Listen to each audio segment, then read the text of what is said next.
This episode, 10 DIY wins in the first 30 days of owning your new home. Well, if you just bought a new home, here's 10 things. If they're not repaired, you need to repair them within the first 30 days. Welcome to the Handyman Pros Radio Show. Home improvement and maintenance tips from the pros. Thanks for listening to another edition of the Handyman Pros Radio Show, where our goal is to help save you time, money, and aggravation on your home maintenance and repair. This edition's entitled 10 DIY Wins Within the First 30 Days of Owning Your Home, your new home. And to help me explain, I'm here with my ever-cheerful co-host, an old buddy who's owned his home a long time, and he still does most of these things. Mr. Johnny, what's going on? Yeah, what goes around comes around again. Comes around, right? Yep, sure does. All it does is you go one pillar to post, man, one thing to another. Yeah, it's amazing, isn't it? So all of you folks out there that have owned your home for a while, you know what I'm talking about.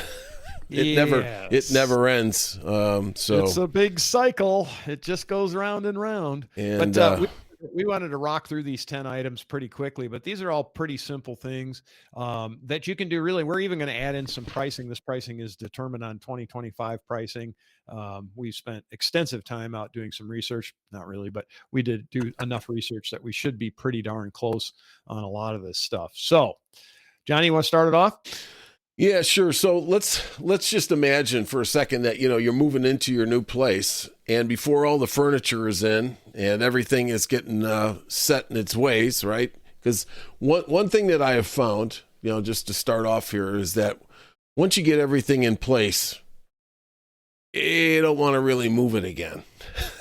And like you got dressers, you got to do them again. Right. So it's like, here's some thoughts for everybody who's like moving in to a new place. And so some of this applies to what I just said, some of it doesn't, but it's nice to be able to walk around while there's no furniture in the place and look to patch small holes or dents.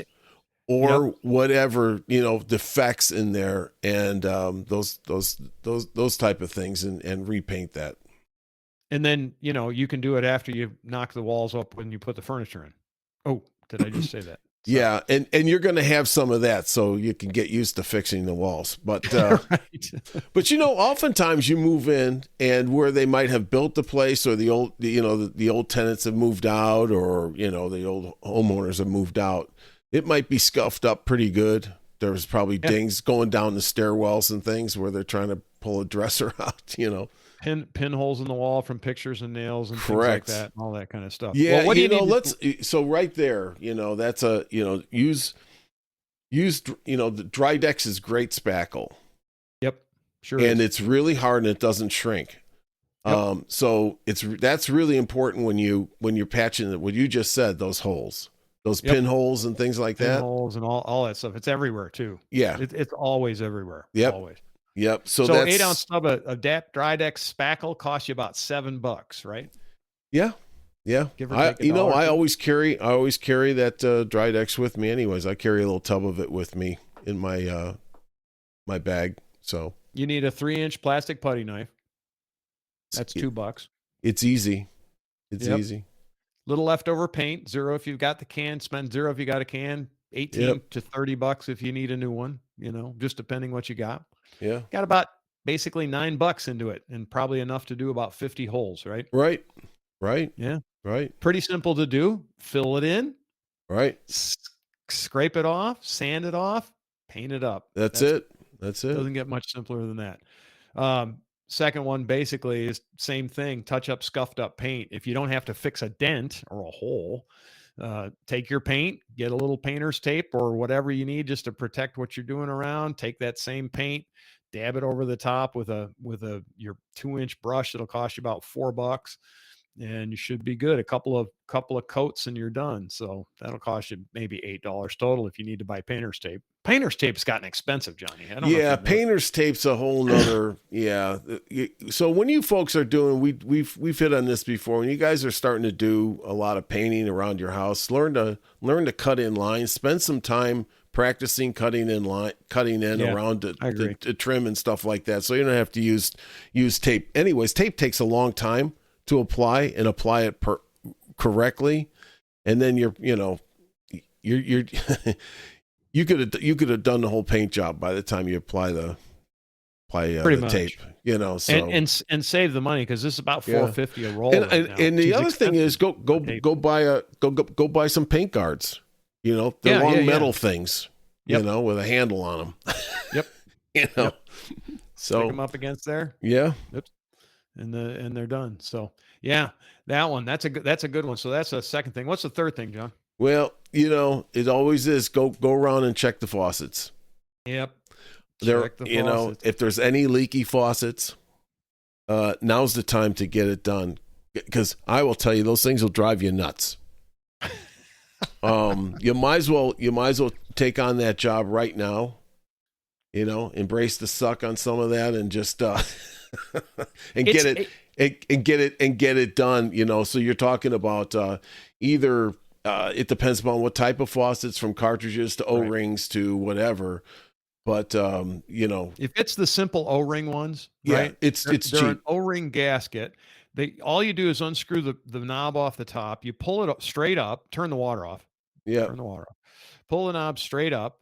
And usually, like in a bathroom, you can do it up underneath. So turn the water off, pull the knob up, and just all you need is a pair of needle nose pliers, and that thing will pull right out. And they're just a round rubber ring, and they have a little spring. You got to put a new spring in there and then you put the new gasket in, and you're back down. It's not a suck at all. I think the hardest part. Well, is when you have to just disassemble anything, if you've never done it before, what I'll also say is buy the assortment pack of O-rings.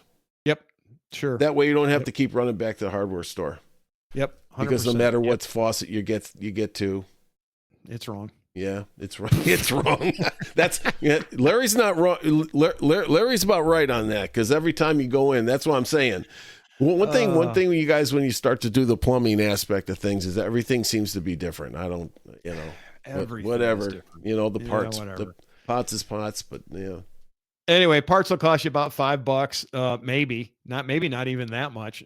Hopefully you've got a screwdriver, so that should be zero. So you got about $5. But yeah, make sure you turn the water off, pop the handle, swap the rubber, swap the little spring, and it'll stop the drain. It'll save you a couple thousand gallons of water a year. It's amazing how much water actually runs out of a drippy sink or a drippy toilet, which is one of the, is coming up. So that's another thing. But Johnny, here's the next one is one. Didn't you just do this at your house? Always. And, as it gets colder, the best part about it is when you're moving in, this is the thing everybody should be looking at, is those door seals. Yep. Replace your weather stripping on the your weather doors. stripping around either the windows or however they are, or your doors. Just do it. Yeah. It's cheap, and it'll save you a lot of aggravation. Because it really does. It really is worth doing. It saves you a ton of money, and it's just better. It's warmer. You don't have a draft. It blah blah blah.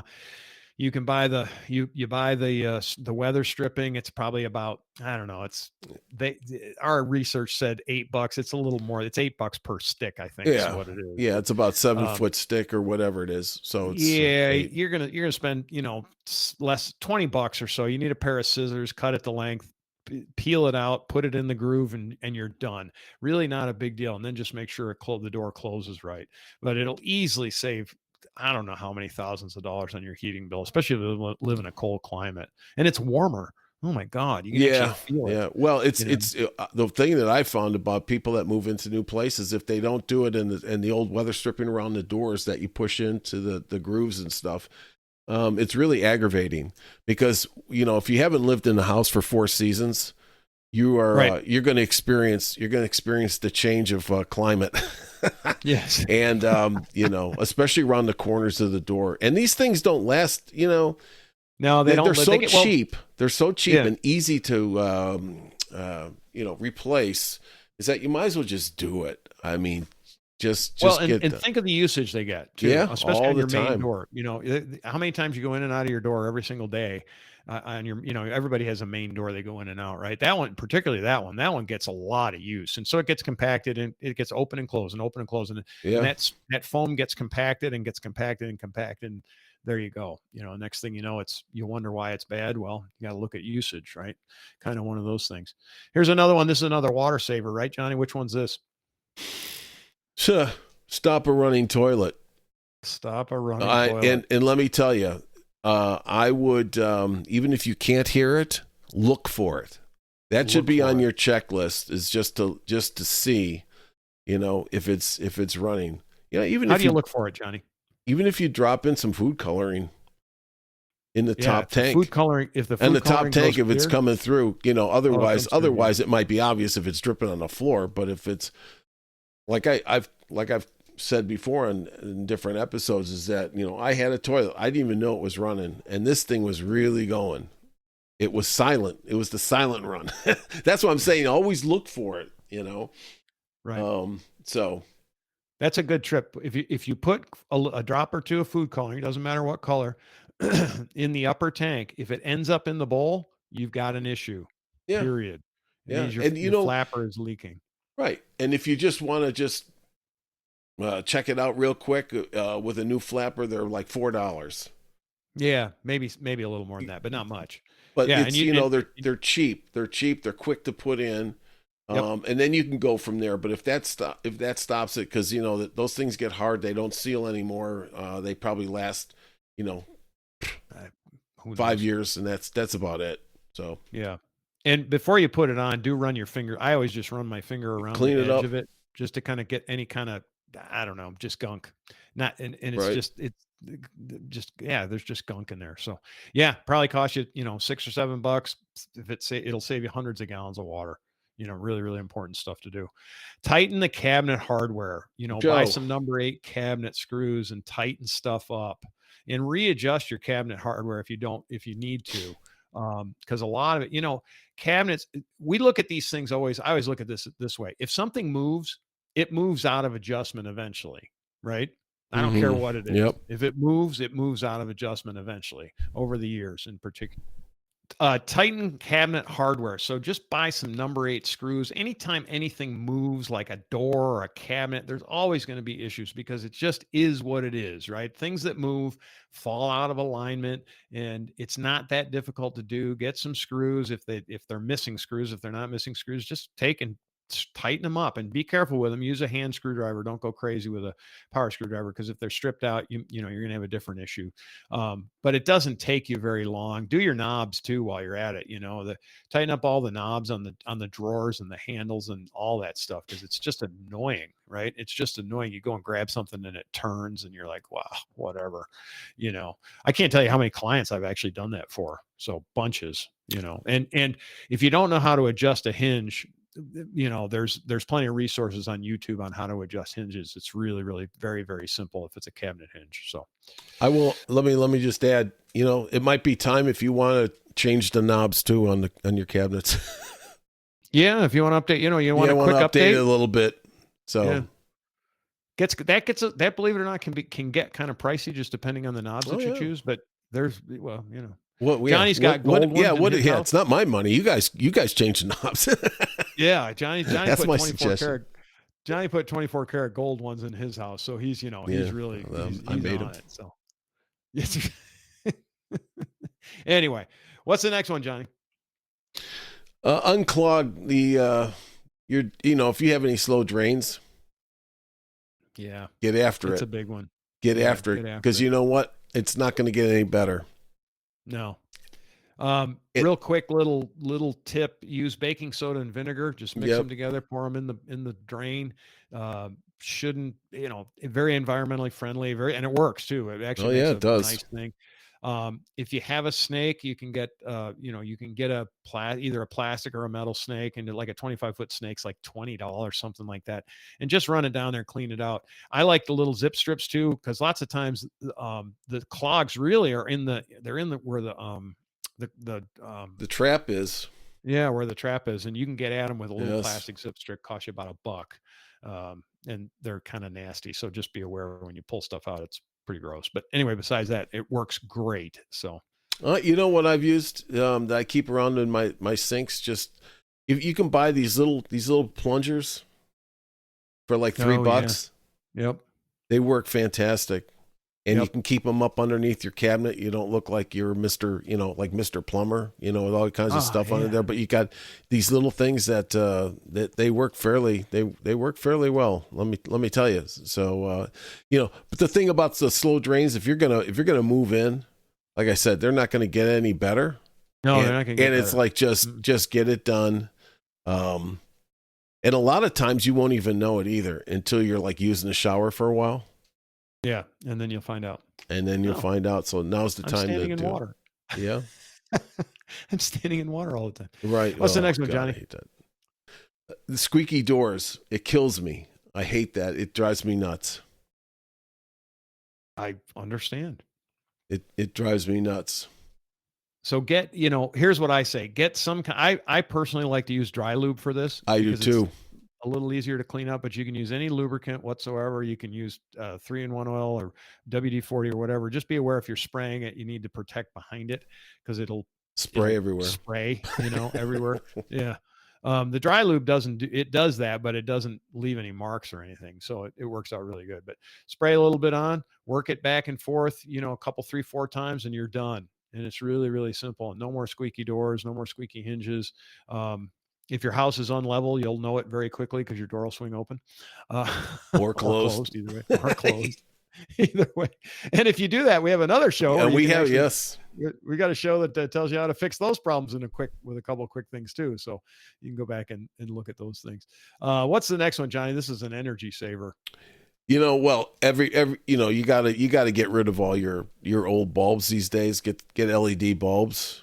Oh yeah. So when you get yourself some LED bulbs, and as the bulbs go out, just start to replace them. If not, just suck it up and replace all of them. Yeah, it's really so much easier. It's so much better. Now, I will say this. If you have dimmers, make sure you get dimmer compatible ones. That's the only thing I have to say. That's a good point. And not all LED lights are dimmer compatible. So if you need to know. That's right. You need to know. So that's a simple one. Next one is one we talk about this all the time, and it's change your air filters on your HVAC system, right? So it's going to run you, just depending on which filter you get and what size and so forth and so on. It's going to be $10 to $20. You want a MERV 10, MERV 10 filtration. That's the or if you're or if your system's designed for Aprileros, you'll be paying about $80. Well, that's a different. It's a different issue, right? Or if you need HEPA, you're going to be paying at least $30 at least. But those are if you have breathing issues and things like that. Anyway, very, very simple. Slide it out, slide it back in. It's going to help save. It's going to do a number of things. One is it helps keep your house cleaner. Number two, it reduces the pressure on your HVAC system. It's actually pressurized, and it'll extend the life of your HVAC system. So it's really, really worthwhile to do it. It's very, very simple. Please do this yourself. Don't pay somebody to do this. It's crazy. That one's crazy, crazy, crazy. And if you have to order them off Amazon, order them off Amazon, whatever, some of them, yeah. Well, some of them, especially some of the 4-inch ones get pretty expensive. But, yeah. Well, and the other side of it is if you, if you go and you check it and you don't know, you just kind of come upon this thing and you're thinking about it. You can sometimes you can get them in the grocery store too. So you can get them almost anywhere. So the big thing is you want that MERV 10. MERV is the rating of how much air or how much particulate goes through it, and you want it small enough, just like anything. You want a small enough filter that you're going to catch most everything. Whereas like those fiberglass filters barely stop dust. So you want something that's going to get out to about pollen. Like the MERV 10s will stop pollen. They'll stop some things that are smaller than pollen. It's kind of like wearing an N95 mask on your face. You want an N95 mask just to keep the particulate out. Particulate is solid pieces, like drywall dust and stuff like that. So it's about the same thing. And that's that MERV 10 one. That's the one. That's the key in my opinion. And everybody I've read says that. And if you have respiratory problems, you might need to go to HEPA, to a true HEPA filter, which will get 99.9 or something % of everything out of the air, including a lot of chemical. So, but they're really expensive. But anyway, that's if you need it. And anyway, do that one. That's an easy one. What's the next one, Johnny? Creaky floors. There's a lot to this, but just let me just summarize what I've done. with wood floors, especially where they're rubbing up against each other, where they may Mhm. make a transition, Mhm. and all that. They'll squeak when you walk on them. Squeak. Some old houses. Hey, hey man, you're stuck unless you rip all the floors up. But in the meantime, try some talcum powder, Yep. Little baby baby powder. powder. You probably Yep. already have it. Just put it down there, sweep it around, and then wipe it up. And I've used this in my house, and it works. It Yeah. works. So it's an interesting little tip. Yeah. The alternative is actually, is very involved, and we don't want to get into that. Right, That right. I mean, yeah, there's a it's whole very, big very thing involved. on that, but try that first and see Yep. if the little squeaks and stuff on the floor, because that's where you get it. Wood's rubbing up against each other, or there might be a nail that's kind of coming loose too. So, Well, but it'll anyways, lubricate that as well. try Yeah, it. it'll lubricate that as well. Try that Yeah. talcum powder, baby. All right, one other one. This is a big one. So this is something you should do at least once a year, maybe more, depending on how much you use your dryer. But that's clean your dryer vent. And there's all kinds of brush kits and stuff. They're $15 or so. I also take mine. I use the brush, then I take my little handheld electric blower and I And stick it blow it in out. the Yep. the vent and blow it out. Blow it outside. Don't blow it inside. Oh my God, don't blow it inside. Yeah, don't do that. I always tell this story. Once I did this once for a client. Well, I have two stories on dryer vents. So one I did for a client, right? And they're like, "Well, we think we need it blown out." So I have this kit. It's a rotary brush, and I ran it through there, and I'm like, "Oh, okay, that's good. That's good. I got it." Well, I stuck my electric blower on there and blew it out. I went outside. It Yeah. looked like it No, snowed. yeah. Yeah. Oh my It's God, did they incredible. have lint in there? Yeah, and so then I had to clean it all up. So maybe put a bag over it or something when you Well, go. or use a shop vac on there. Or use a shop. You can put a shop vac on the outside, turn it on, and then blow it out from the top too. That works. That works really well. The other story I have is this is on a rental house that I actually had, and the guy saying, "Well, the dryer's not drying." And I'm like, Oh, "Yeah, yeah, I've had right." those. Right. And I go out and I'm like, oh, okay. So I get up on the roof. So this particular vent went out through the roof, which I don't like, by the way. Right. But this one goes out through the roof. And so I get up there and I take the roof cap off and I look in it. And I mean, I can see nothing. Nothing. I mean, it's just clogged. So I had my shop vac up there. So I stuck my shop vac down in there. Well, the hose is 12 feet long on my shop vac. I drop the shop vac in there and it starts just Oh, right. It's yeah. sucking all the junk Yeah. in, right. I get the hose all the way down to the bottom. It's 12 feet long and it's pulling out all this stuff. So then I take my brush and I clean it out and then I vacuum it out again. Long story short, in the bottom of the shop vac, this is one of the bigger, the bigger shop vacs, right? The ones that are a regular full size shop vac. It was half full. It had clogged that whole vent from the bottom to the top going outside with dryer lint. And of course, we opened it up and the dryer went from not drying to completely drying in like less than 10 minutes. Yeah. So thank God we didn't burn the house down. It's very dangerous. Yes. It costs a lot of it's the seventh reason for fires in houses in America. So it's really important to clean that dryer vent out. But yeah, it's not a big job. It's just you just have to do it. And I will tell you that when you are moving into a new house, if it's been preoccupied, this is part that most people, whether they're landlords or the past homeowners or what, they don't clean out that stuff. They don't do it. No, it doesn't get done. So if you come in and you stick your dryer in there, it could be a bad scene. So do yourself a favor and do what Larry's saying here and clean out that with his methods here. Because you're going to be a lot happier. And I had the same thing with somebody that I know that the dryer was taking forever. Takes forever. Yeah, it'll really speed up your dry time. And it just speeded right up. Boom. Done. They're like, wow. Right up. Yeah, it's amazing. It's really amazing how much faster when you get good airflow, when it's blowing all that hot, moist air out, all the way out, it's great. And so, and as a corollary too, when you do your laundry, folks, clean the lint screen every time you use your laundry machine.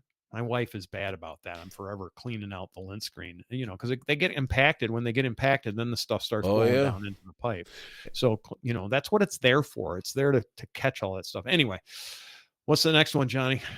Well, twice a year, man, You change your clocks, check your smoke detectors and carbon monoxide detectors. Yeah, this is a real safety tip. Don't hesitate to do it. Get yourself on a regular schedule with this one, and just do it. And just do it. This is one change batteries, whatever you need to do. Yeah, change your batteries out. It's not your life. It depends on this one. Yeah, This I mean, there's a lot of joke. PSAs on this, Yeah, so absolutely. So yeah, do that. And I'm going to finish with one last one. So we kind of went over 10, but that's all right. Awesome. I'm going to do one more. But as you move into your house, Johnny, start your maintenance log. So we've talked about doing maintenance logs, but there's nothing like starting a maintenance log from day one. Yep. Every single thing you do to that house, put it in some sort of format on a spreadsheet, on a whatever your format is. There's apps now, there's this, there's that. You can just put it in a notebook, you can put it in a whatever works for you. Keep track of when you do this stuff, because you know what? And also log in how old your appliances and stuff are too, because you don't want to get caught offhand with this. Like, when's the last time I checked my X? When's the last time I cleaned my dryer vent out? I don't know. Then you go like, holy crap, it was 3 years ago. That's oops, gotta get on it, right? Kind of thing. Because life gets in the way, right? Is what it is. There's a million other things that are more important usually. But some of this stuff really makes a difference, like that dryer vent, like we're talking about. You can save 30-40% of your heat on your drying, on your dryer bill, just from cleaning out your dryer vent, and everything goes faster. It just works better, Anyway, Johnny, what else we got?